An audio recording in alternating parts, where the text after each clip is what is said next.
कौन सोच सकता था कि वसीम अकरम की जो स्टेटमेंट थी इस ओडीआई से पहले, सीरीज से पहले, पाकिस्तान वर्सेस ओडीआई सीरीज से पहले वो इतनी गलत होगी। कौन सोच सकता था कि एक वक्त ऐसा आएगा कि पाकिस्तान की क्रिकेट टीम 50 ओवर्स कॉन्टेस्ट के बारे में बॉलिंग ही नहीं करेगी, ये सोचेगी भी नहीं कि भाई 50 ओवर्स हमने पूरे कराने, ओवर पूरे कराने हैं। कौन सोच सकता था कि भाई पाकिस्तान का वाइस कप्तान जब उससे 2-3 आउट होंगे, कोई पूछेगा कि यार क्या करना है, तो वो कहेगा कि नहीं बस फटाफट इनको आउट करना है। भाई कौन सोच सकता था कि कोई किसी के घर इस तरह जाके इतना इतना बुरी तरीके से जलील करके कोई इस तरह हराता है, कि मतलब आप जिनके घर जा रहे हो उनको इतना गंदा जलील कर रहे हो। कौन सोच सकता था कि भाई पाकिस्तान जैसी टीम जो बांग्लादेश से अभी सीरीज हारी है, वो 4-4 स्लिपें लेगी किसके खिलाफ? माइटी ऑस्ट्रेलिया के खिलाफ। ऑस्ट्रेलिया के अंदर 4-4 स्लिपें। कौन सोच सकता था कि भाई पीसीबी चेयरमैन इस सीरीज से पहले जो है रिजवान को कहते हैं कि बस फाइट करके आना, हारने जीतने का कोई नहीं है, और वो टीम आपको सीरीज जितवा देगी। कोई सोच सकता था? बिल्कुल अनबिलीवेबल परफॉर्मेंस है। मतलब इस तरह भी यार कोई किसी को हराता है कि आप किसी के घर जाके उनकी इतनी बेइज्जती करते हो कि उनकी बिल्कुल ही, बिल्कुल। और सबसे ज़्यादा जो मेन है, जो बात का आगाज़ है, वो वसीम अकरम की स्टेटमेंट से ही है कि उन्होंने सीरीज से पहले स्टेटमेंट दी थी कि भाई पाकिस्तान अगर एक मैच भी जीत जाता है ना इस सीरीज़ में तो बहुत बड़ी अकॉम्प्लिशमेंट है। एक मैच भी जीता है तो, और यहाँ हम दो क्या तीनों ही एक किस्म के जीत गए थे।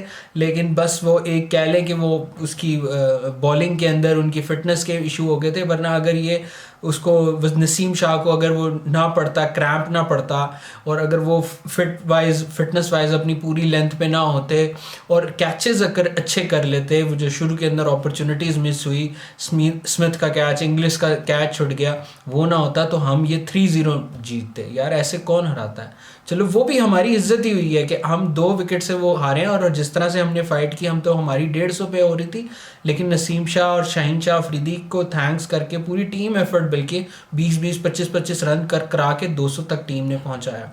तो ये टीम ने फाइट की है। अच्छा, इस टीम में ऐसा क्या हुआ कि जिसकी वजह से इस टीम का पूरा माहौल ही बिगड़ गया, कि बिल्कुल ही कम्प्लीटली तौर पे यार इनकी टीम बिल्कुल चेंज हो गई है? तो एक ही चेंज हुआ है भाई, आपका सिर्फ लीडर। ये एक लीडर के आने की वजह से आप देखो कि यही शाहीन अफरीदी था, पहले क्या था, और अब ये शाहीन अफरीदी बिल्कुल ही आपको चेंज नज़र आ रहा है। यही ऐसा क्या था कि पहले नसीम शाह की उस तरह से विकेट्स नहीं आ रही थी, या उस तरह से कंसिस्टेंटली बॉल नहीं हो रही थी, तो आपका सिर्फ एक रिजवान की लीडरशिप चेंज हुई है। यही हारिस रऊफ़ पहले था, और अब आप हारिस रऊफ़ को देखें कि वो ऐसे जैसे कि उसका अपना होम क्राउड के अंदर वो परफॉर्म कर रहा है। तो बिल्कुल ऐसे अनबिलीवेबल सीन्स हैं, और मैं तो ये कहता हूँ कि काश ऐसा हो सकता और वक्त वापस जाता, और बाबर जब उसने इस्तीफ़ा दिया था उसके बाद अगर रिजवान कैप्टनसी होती हो, तो आप देखते कि पाकिस्तान क्रिकेट आज कहाँ होती। ठीक है, अब लोग ये क्रिटिसिज्म करेंगे कि भाई अभी 2 मैचेस जीत गए तो तुम बड़े उछल रहे हो कि रिजवान ने ये कर दिया वो कर दिया। भाई आगे भी हारेंगे, ऐसी बात नहीं है कि अब रिजवान आएगा तो सारे मैचेस जीतेंगे ही जीतेंगे, कि हारना हमारी कुंडली में ही नहीं होगी। होगी भाई, कुंडली में होगी, लेकिन जो मेन जो चीज़ जिससे हमारा दिल जलता था कि हम हार जाते थे कि जी 150 रन बनाना है, 130, आप ये देखो वर्ल्ड कप के अंदर आप यूएसए से हार गए, और विदाउट फाइट के उस तरह कोई कॉन्टेस्ट होता है ना कि यार हम जीत रहे थे फिर हमने कोई गलत की, तो मतलब बिल्कुल ही आप यूजलेस होके हारी हुई टीम, कोई फाइट नज़र नहीं आती थी, स्पिरिट नज़र नहीं आती थी, स्ट्रैटेजी नज़र नहीं आती थी, एटीट्यूड नज़र नहीं आता था, एक जंगजू वाली फीलिंग नज़र नहीं आती थी। अब आपका रिजवान आ गया, अब आप लोग जो है ना आराम से सुकून करें। और सबसे बड़ी चीज़ ये कि भाई ये कौन सोच सकता था कि भाई 50 ओवर्स वाली तो कहानी ख़त्म हो जाएगी। आप ये चीज़ सोचें कि भाई पाकिस्तान टीम 50 ओवर्स के ऊपर डिपेंडेंट ही नहीं होगी, कि भाई हमने, जैसे होता है ना कि कैप्टन प्लानिंग करता है कि भाई 5 ओवर हो गए हैं, 25 ओवर हो गए हैं, 30 ओवर हो गए हैं, अब अगर 50 ओवर पूरे करने हैं तो इसको भी पार्ट टाइमर को लो, 3-4 ओवर इससे हो जाएं, इसके फिर इससे हो जाए। भाई ये गेम ही नहीं है। अब गेम सिंपल है कि भाई ये जो बैटिंग खड़े हैं ना, अगर ये 4 या 5 आउट है, इनको घर भेजो, इनको खड़े नहीं होने देना। तो ये कोई सोच सकता था कि ये स्ट्रैटेजी, ये थिंकिंग, इस तरह की थिंक टैंक भी आएगा पाकिस्तान की क्रिकेट टीम के अंदर, इस तरह की लीडरशिप भी आएगी?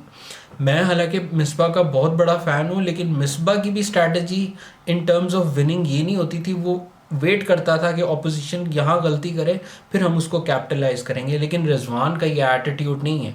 रिजवान इज़ वन, यानी कि जिस तरह से एक MSD वाली होती थी ना, कि बिल्कुल आउट ऑफ द बॉक्स सोच के और फिर स्ट्रैटेजी आपने अपनानी है, और फिर उसको अडॉप्टिव स्ट्रैटेजी को, फिर ऑपोजिशन को किस तरह से उसको लारे लगाना है, वो फिर हुनर MSD के पास था। तो वो बिल्कुल एक किस्म को अगर क्या कहा जाए कि भाई पाकिस्तान को नया एक MSD है हमारा रिजवान, तो बिल्कुल पाकिस्तानी MSD है। तो आप ये चीज़ देखें ना कि 50 ओवर वाली स्ट्रैटेजी ख़त्म होगी। फिर आप ये देखें कि एक 50, अगर मैं आपसे कहूं कि आप ये चीज़ सोच सकते थे सीरीज़ से पहले कि पाकिस्तान और ऑस्ट्रेलिया की सीरीज़ में एक भी बैट्समैन ऑस्ट्रेलिया का 50 नहीं कर सकेगा? कोई मान सकता था? कोई भी नहीं मानेगा।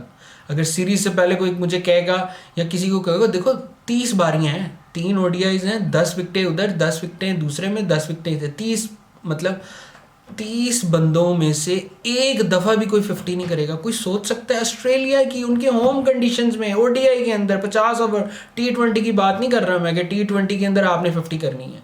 ODI क्रिकेट के अंदर कोई कह सकता था कि ऑस्ट्रेलिया अपने होम के अंदर 50 ओवर के 3 ODIs में एक भी 50 नहीं कर सकेंगे? तो ये चीज़ अब रिजवान के अंदर हो रही है, हम सबको नज़र आ रही है। और फिर आप ये देखो कि इतनी बुरी तरीके से कि यार 4 स्लिपें उसने आज ले ली। मतलब कैंगरूज के घर में जाके उनके हथियार उन्हीं पे इस्तेमाल कर रहे हो यार, उनकी किस तरह से बेइज्जती हो रही है।